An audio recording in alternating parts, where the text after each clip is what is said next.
The Devils have an impossible decision to make. Last offseason, it was the front end. This year, it's the back end that needs answering. Implications here. Let's talk about it. Welcome to Devils Digest. Glad you're with us. Hope you'll stick around all summer long talking Devils hockey. Hit the subscribe button so we can be here talking about the Devils. Now, I've said it before, Devils, Tom Fitzgerald have a few questions to answer this summer, mostly on offense. I think the defense, they kind of figured it out. Last year they obviously signed Pesce, traded or signed Johnathan Kovacevic as well to a long-term deal as just not on the trade as well. And then the younger guys, kind of makes it feel a little bit more complete. Now, last offseason, they had to go out and they had to go and get a starting goaltender because clearly the goaltending was not good enough. This year, not the same thing, but similarly, they have to look goaltending. And here's what Jake Allen said in terms of coming back to New Jersey. He wants to stay a Devil.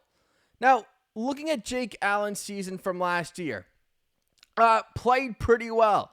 .908 save percentage, 31 games, 13 wins. Now, the wins are a lot more misleading.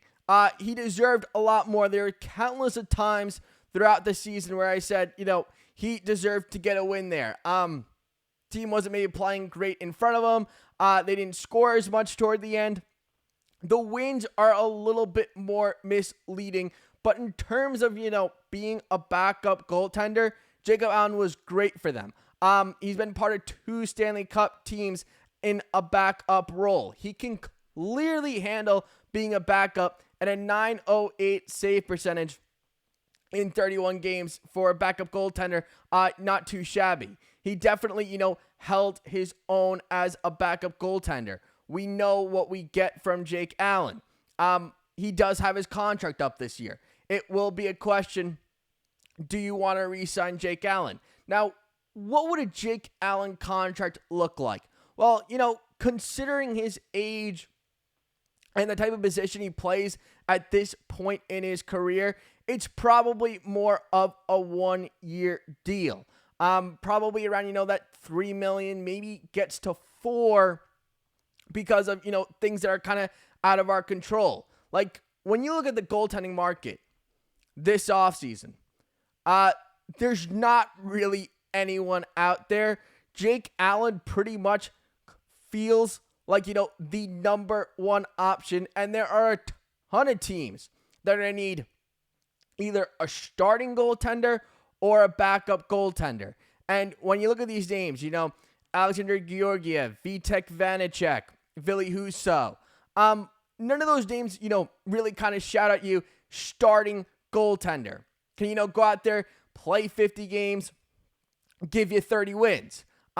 That's not really the goaltending class this year. So when you look at teams that need a goaltender, need a backup goaltender, need a starter, when you look at those teams, Jake Allen's probably the number one option. And teams that can, really kind of give something to Jake Allen are those teams that are, rebuilding. Need someone there to kind of just hold down the fort. It's going to get a ton of shots. A team that's maybe not caring as much about winning, but having someone back there. They could maybe give Jake Allen, put him at, that $4 million cap hit. And when you kind of are looking at $4 million, considering you have around $12 million to spend, you probably aren't going to get to that number. Anaheim could maybe look to back up Lucas Dastaal over there. There are a couple other teams that could look for Jake Allen's services. Teams that maybe aren't caring as much about winning, developing, just having a guy back there. Chicago's another name that comes to mind. Spencer Knight still kind of, transitioning into that starting role. Jake Allen, that looks pretty good.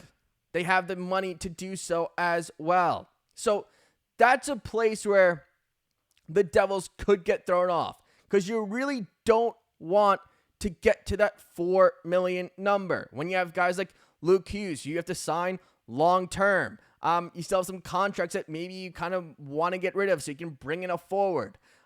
So when I look at that, you really do want to keep it to that $3 million spot. But when you look at the other goaltenders on the market who aren't going to involve a trade, Jake Allen is probably the most promising. Maybe Ilya Samsonov.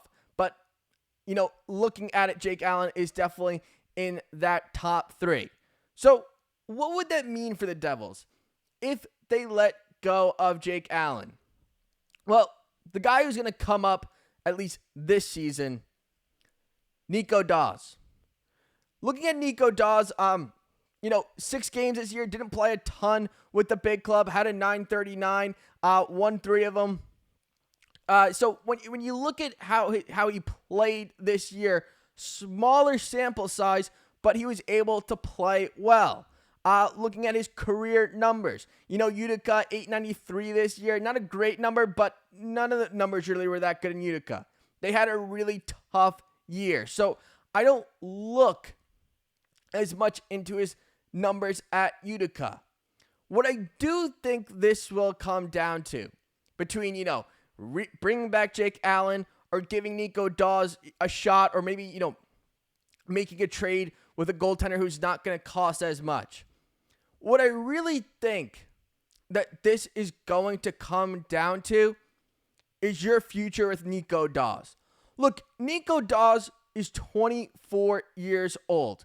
He's around the time where, is he going to be able to fit into a backup role? Can he play? Is he part of this future? Because at 24 years old, you're looking for your goaltender probably to at least get into a backup role.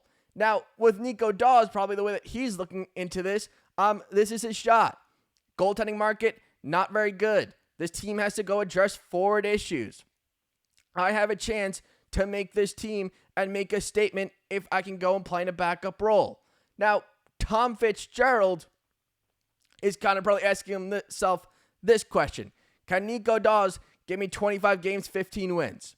Can Nico Daws do that for me? If Nico Daws can do that for you, and you look, not very expensive, still 24 years old, could develop even better than, being a backup this season. If that's how Tom Fitzgerald feels, he feels that Nico Daws has a future with this team, Jake Allen's going to go. Now, if he doesn't feel that, does Jake Allen maybe take a discount? Does he maybe not want to move again? Does he want to be part of a contending team? Clearly he said that he wants to be back, but the number has to work. I've said it before. It's much easier to come to a deal when both parties want to make it work. Jake Allen wants to make it work, but the number has to be right. And you look at the free agents, goaltending free agents this year, Jake Allen is towards the top. So when I look at that, it really will depend on what Tom Fitzgerald thinks of the future of Nico Daws. Does he think Nico Daws, is progressing into kind of, keep getting better, being able to fit a backup role? Because he's 24. If you can't fit a backup role right now, you're probably not still looking to make this work. I mean, they also have Yegorev, who had a really good year in college. So when you look at those type of things, for Nico Daws, this is his shot. This is his chance to go and show that, he can be an NHL goaltender. Jacob Markstrom was very good last year. When Jacob Markstrom got hurt, Jake Allen was the one who stepped up. So kind of really makes you wonder, what is Tom Fitzgerald thinking right now? Because, we saw it a year ago, how goaltending kind of just completely destroyed that season. I don't think Tom Fitzgerald's going to let that happen again. He's going to be very careful with this. So do I lean towards where Tom Fitzgerald wants to bring back Jake Allen? I'm sure he does. If he feels Nico Daws is trending in the right direction, can be a backup, well, then he's, gives him a little bit more flexibility to go and get a forward. So that's where I would believe Tom Fitzgerald's mind is at.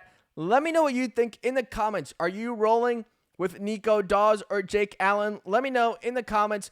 Who do you think should be the backup goaltender for the Devils next season? Thanks for tuning in today. Don't forget to hit the subscribe button, and I'll see y'all real soon.